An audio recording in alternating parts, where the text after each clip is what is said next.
Okay, my name is Pedro, and I'm gonna do my TED Talk on our attitude towards death. And when I say our, I mean like the society as a whole, like not just us. I'm gonna start with like a story like I feel like everyone has gone through this or is going to go through this one day. It's like that one talk we have with our parents about us dying or them departing from us. Like I had this happen to me at a very early age, around when I was in 7th grade, when my parents were drunk, and it was around 2 in the morning. They called me, because they always do that. They call me to put music for them. They call me and they say, "What are you gonna do when we're dead?" And like, as a 7th grader, you really don't like can't handle that type of question, because it really puts a big stress on your brain, and you just start thinking about so many possibilities and like different scenarios where your parents are no longer with you. So after this question, we start talking, and instantly I just start crying, because I'm just like, what if they die tomorrow? What if they die right now?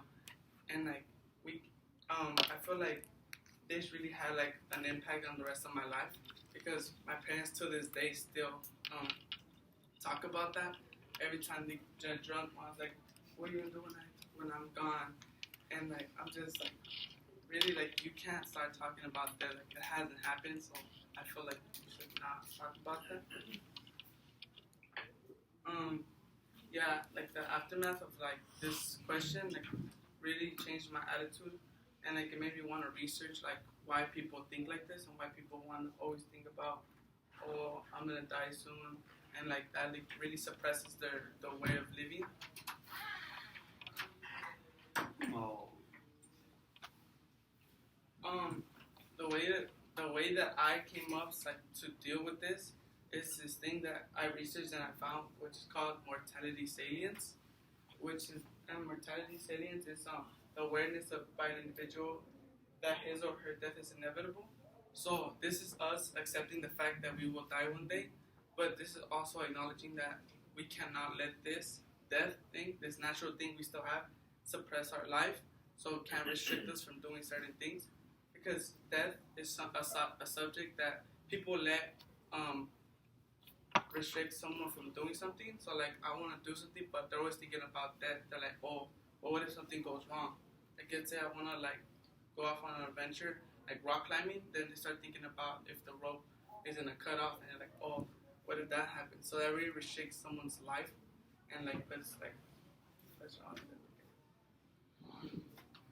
This is a quote that I have, because I want to read the last part. It's like, do not believe in traditions simply because they have been handed down for many generations, but after observation and analysis, when you find that anything agrees with reason and is conductive to the good and benefit of one and all, then accept it and live up to it.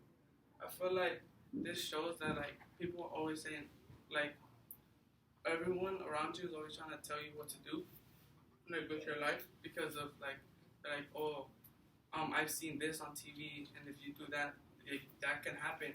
But honestly, you're supposed to see for yourself, and like don't let them tell you what to do, and like just go for it. And then here's a quote by the Epicureans. Like this is where like the thought like started of death. It says, "Death is nothing to us. When we are weak, death is not to come. When death has come, we are not. It is nothing then to the living or to the dead. For with the living it is not, and the dead exists no longer." This pretty much means that like you haven't experienced death, so why should you fear it? Like you can't fear something that hasn't happened yet.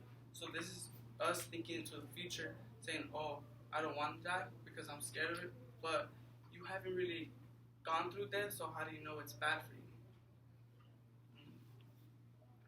That's